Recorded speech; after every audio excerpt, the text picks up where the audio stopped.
दोस्तों, आज से 1400 साल पहले मोहम्मद सल्लल्लाहु अलैहि वसल्लम के ऊपर एक किताब नाजिल किया गया था जिसे हम कुरान के नाम पे जानते हैं और दुनिया के सारे मुसलमान इस कुरान के ऊपर यकीन रखते हैं और उस पे लिखी हुई सारी बातों पर। 1400 साल पहले कुरान में साइंस के बारे में जो इशारे दिए गए थे, आज जाके वो सब साबित हो रहे हैं और हम जान पा रहे हैं। जैसे कुरान में बारिश के बारे में बताया गया है कि बारिश कैसे होती है, माँ के पेट में बच्चा कैसे पैदा होता है और आहिस्ता आहिस्ता कैसे बड़ा होता है, यह भी बताया गया है। और सबसे मशहूर बिग बैंग थ्योरी।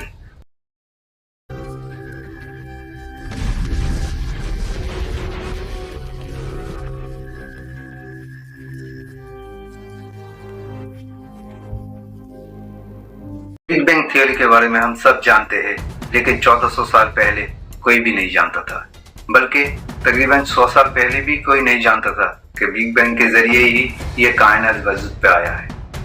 लेकिन 1400 साल पहले अल्लाह ने कुरान में बता दिया था कि ये दुनिया, ये धरती, आसमान और सूरज कैसे वजूद में आया था। कुरान में जैसे बताया गया 1400 साल पहले और आज की मॉडर्न साइंस जो कहते हैं वो इस तरह मिलते हैं कि आप उसे नकार नहीं सकते। आज की मॉडर्न साइंस कहते हैं तकरीबन 13.7 मिलियन साल पहले बिग बैंग हुआ था। उससे पहले ये पूरी कायनात एक बिंदु पे टिकी हुई थी। तकरीबन 100 साल पहले 1929 में एडविन हबल ने डॉपलर इफेक्ट के जरिए ये साबित किया कि हमारी जो गैलेक्सियां है वो हमसे दूर जा रहे हैं। तो डॉपलर इफेक्ट क्या होता है, चलिए थोड़ा इसके बारे में जान लेते हैं। हम जब अंतरिक्ष की तरफ देखते हैं तो हमारे पास हम जो देखते हैं उसकी एक रोशनी होती है, उसकी एक लाइट सोर्स होता है। वही लाइट सोर्स हमें दिखाई देता है।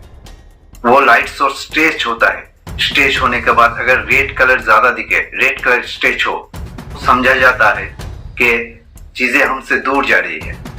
इसी थ्योरी के जरिए एडविन हबल ने यह साबित किया कि गैलेक्सियां हमसे दूर जा रहे हैं। तो उन्होंने यह कहा, अगर हम टाइम को रिवर्स कर सके, देखा जाएगा कि सारी गैलेक्सियां एक जगह इकट्ठा होंगी और इसी तरह एक पॉइंट पे आके रुक जाएंगे। इसी सिद्धांत को मानते हुए बैंग को साबित किया गया। एडविन हबल से पहले 1927 में 1927 में जॉर्ज लेमेट्री ने बिग बैंग थ्योरी के बारे में बताया। उन्होंने काफी सारे कैलकुलेशन किए और कहा कि तकरीबन 13.7 बिलियन साल पहले बिग बैंग हुआ था। उससे पहले पूरी कायनात एक बिंदु में समाई हुई थी। और कुरान क्या कहता है? कुरान कहता है धरती, आसमान और सूरज एक जगह थी और हमने इसे अलग किया।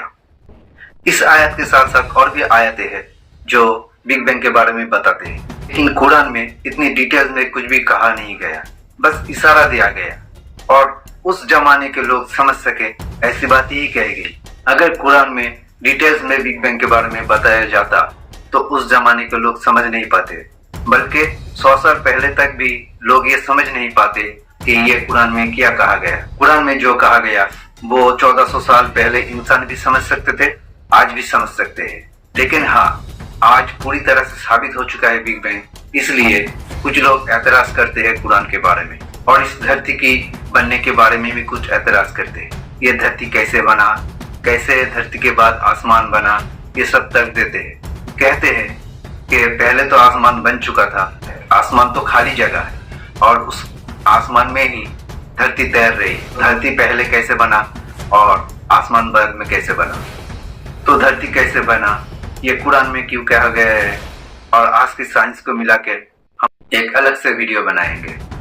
लेकिन सोचने वाली बात यह है कि 1400 साल पहले कुरान में अल्लाह ने बिग बैंग के बारे में बता दिया था। उस जमाने के लोगों को यह पता नहीं था। तो अगर कोई कहे कि कुरान दुनिया में किसी इंसान ने लिखा है तो वह गलत कहते हैं। कुरान अल्लाह ने भेजा है मोहम्मद सल्लल्लाहु अलैहि वसल्लम पर और यह कई जगह साबित है। और वैसे भी आज तक कुरान में कोई भी गलती निकाला नहीं गया, कोई निकाल ही नहीं पाए। अगर किसी इंसान ने लिखा होता तो कोई ना कोई गलती जरूर निकलता, क्योंकि इंसान गलतियां करता है, अल्लाह नहीं। कुरान में और भी आयतों में बिग बैंग के बारे में बताया गया है और यह भी बताया गया कि पूरी कायनात 6 दिनों में बनाया गया है। तो 6 दिनों में कैसे बना है, लेकिन मॉडर्न साइंस कहते हैं बिग बैंग आज से तकरीबन 13.7 बिलियन साल पहले हुआ था। उसके बाद आहिस्ता आहिस्ता आहिस्ता आहिस्ता आज के फॉर्म में आया है। वही बात अल्लाह 6 दिन में क्यों कह रहा है, टाइम का हेरफेर क्यों है, इसके बारे में भी जानेंगे, लेकिन किसी और वीडियो में। आज के लिए इतना ही। वीडियो पूरा देखने के लिए बहुत बहुत शुक्रिया।